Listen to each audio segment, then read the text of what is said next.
kalau scheduling tadi kan mengatur waktu produksi. Nah, kalau order scheduling itu apa? Kalau machine scheduling itu apa?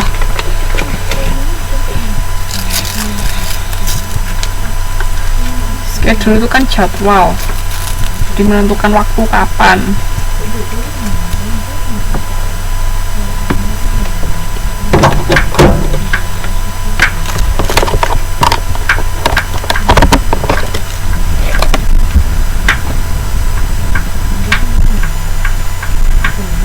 Gimana? Terus kalau di order scheduling itu ada dua, yaitu gap scheduling sama overlap scheduling. Bedanya apa?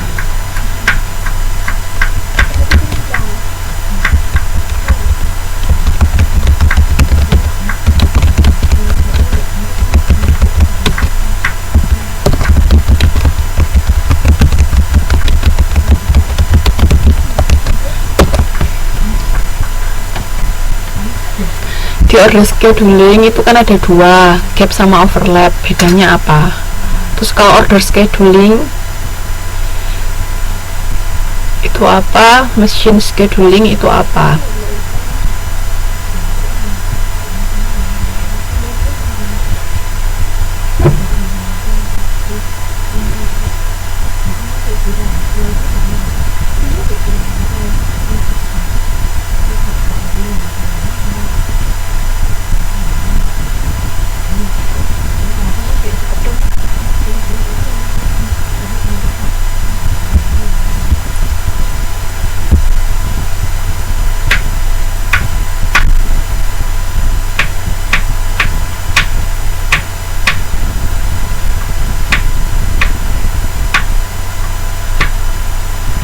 Kurang jelas Mbak Elva? Itu pertanyaannya saya tulis sudah.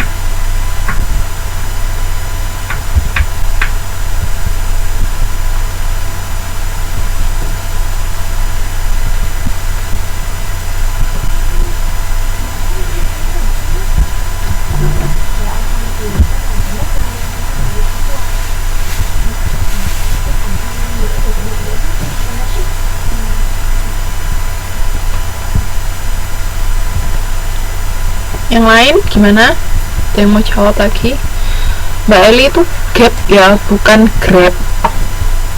Gap, jadi ada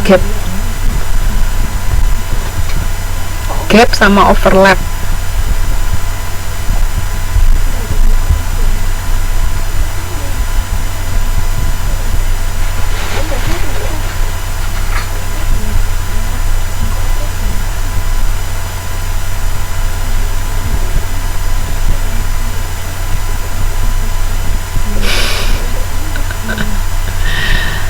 Oke, jadi kalau order scheduling itu berarti penjadwalan berdasarkan order yang masuk.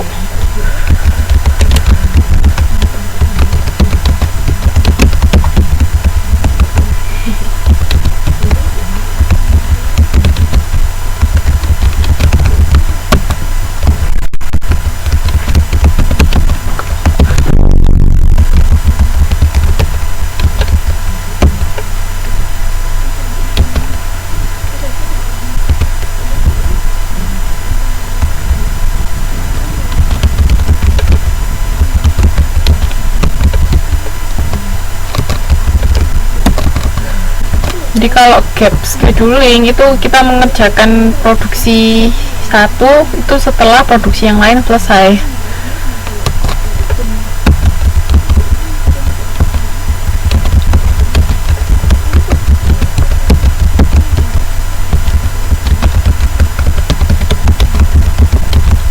Jadi harus selesai dulu baru kita mengerjakan yang baru.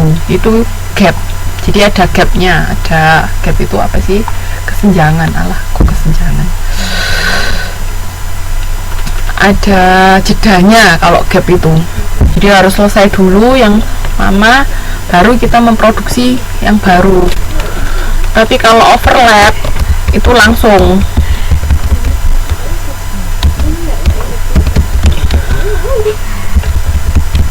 Kita lanjut, walaupun misalnya ketika kita memproduksi pesanan A, tapi kita belum selesai, kita dapat pesanan B, ya kita juga pada saat itu juga ketika pesanan B masuk, kita mulai memproduksi. Jadi nggak harus menunggu pesanan A selesai, tapi langsung diproduksi juga pesanan B.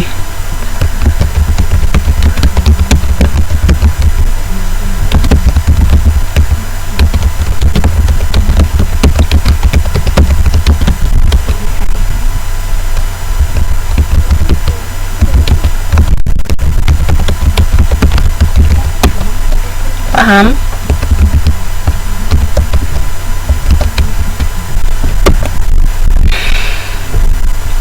Kalau mesin scheduling, karena misalnya di order scheduling itu terlalu banyak pesanan atau muatan, nah kita bikin scheduling untuk mesinnya. Schedule kan tadi penjadwalan, jadi ini kita membuat penjadwalan pemakaian mesinnya karena terlalu banyak pesanan yang masuk misalnya. Jadi banyak pesanan yang masuk kan kita bingung, otomatis ini harus yang mana dulu yang dikerjakan. Nah, supaya nggak tumpang tindih, kita bikin schedule di mesinnya. Misalnya mesin A ini sekarang jam ini mengerjakan A, nanti habis itu mengerjakan pesanan B kalau sudah. Nah, jadi lebih ke kapan mesin ini dipakai untuk memproduksi yang mana. Jadi bukan kapan kita harus mengerjakan pesanan yang mana. Itu bedanya ya. Scheduling itu ada dua, ada master schedule. Master schedule itu yang besarnya, jadi daftar yang memuat pesanan menurut prioritas dan mengatur pesanan-pesanan tersebut. Jadi jadwal yang big schedule-nya. Terus baru kalau scheduling itu lebih spesifik ke pesanan yang mana misalnya.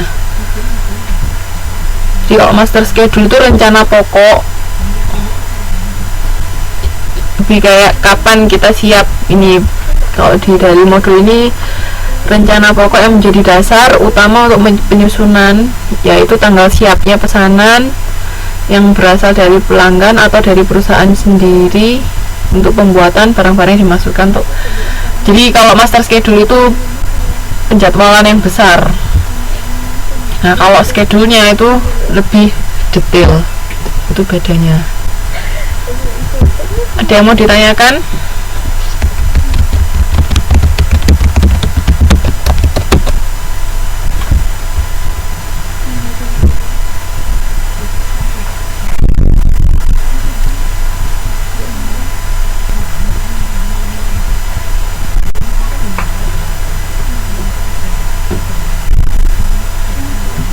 Sekarang kita masuk ke fungsi berikutnya, yaitu dispatching.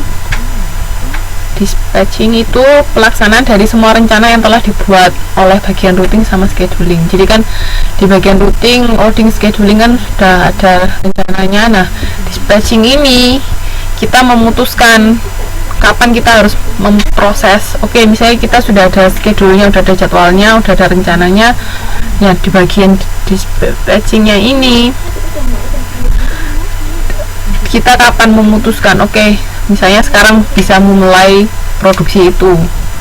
Terus oke, pesanan ini sudah bisa diproduksi, terus bisa diproses lebih lanjut. Jadi ini ada, kalau di dispatching itu wewenang untuk memproses sama wewenang untuk memproduksi. Jadi bisa memutuskan kapan produksi akan dilakukan. Itu di fungsi untuk dispatching. Jadi dispatching dengan pengawasan yang ada pengawasan desentralisasi sama pengawasan sentralisasi. Jadi kalau desentralisasi